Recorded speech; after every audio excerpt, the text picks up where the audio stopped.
was not shot with a 30-06.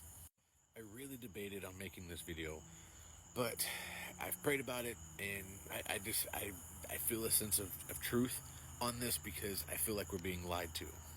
So, from day one, the very first time I saw the video, horrific video, I thought that was odd. It sounded really quiet. It sounded very suppressed. Now, I get it. It's phone audio, so you can't always take that for absolute truth. But, hear me out. I've been around guns my whole life. I grew up on a farm. I've shot many guns. I've hunted. My brother hunts with a 30-06. I hunt with a 308. I know these caliber of guns. The gun was very quiet for what a 30-06 would be, especially from where he was sitting. He was sitting at the center of the stage with the buildings surrounding him. It would have made a huge, loud gun echo. Again, phone audio, I'll take that into consideration, but even so, it did not sound very loud. It honestly sounded suppressed. I've been around my friends who were ex-military. They have suppressors, they've shot. I know what it sounds like. Second problem, the exit wound. I get it. They said if it was a full metal jacket, then there would have been very little damage. A 30-06 is a huge round for really anything, but especially human flesh. The exit hole that would have left his body would have been massive. The debris that would have been there would have been massive. Not this tiny little, hole, and yes, the video, gruesome, graphic, but it would have been much, much, much worse. This whole thing is fishy. Not to mention, right after he got shot, there was two decoys. There was one guy, an elderly man, who stood up and said, "That's right, it was me, and I'll do it again." They apprehended that man. Nothing ever happened.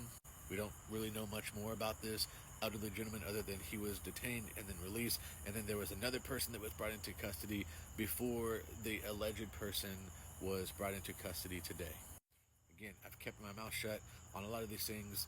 I don't want to come off as a conspiracist, but there are so many things that are not lining up. The sound of the gun, the damage of the gun, the fact that there were not one, but two decoys, the fact that he apparently climbed up onto the roof with the rifle in his pants and then climbed down with the rifle in his pants. This is actually mind-boggling. Not to mention the shot itself. I get it. I see hunters and all that on here. It's not that hard of a shot. 200 yards is nothing. I can do that. Guys, you're not shooting at a steel plate. You're not shooting at a deer standing still. Yes, Charlie was in a chair, but he could have moved any second. There were people around him. There were people by him. There were people behind him. This wasn't just an amateur shot. I'm sorry, but it wasn't. Again, I don't want my page become a conspiracy channel. I'm not going to let that happen.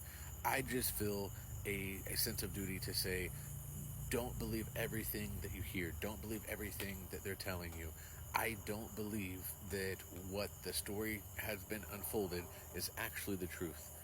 I have a discerning spirit. I truly don't believe that this is the actual narrative. I think there's something much bigger, something much deeper going on behind the scenes. These things they're not adding up. Take everything I say with a grain of salt, pray about it, see what the Lord tells you. This is just something that, from literally day one, I could bring my wife out here and she can attest to it. The gunshot did not sound right. It did not sound like a 30-06. It sounded suppressed. It didn't sound like it was that high caliber of a bullet. If I had to guess, 5.56, 223, 17 HMR. I mean, something in that realm. Yeah. I mean, at best, a 6.5 Creed. I mean, even then, that would be massive. And if you don't believe me, that's okay. I'm going to try and play you guys the audio so that way you guys can hear it for yourself. You tell me if I'm crazy.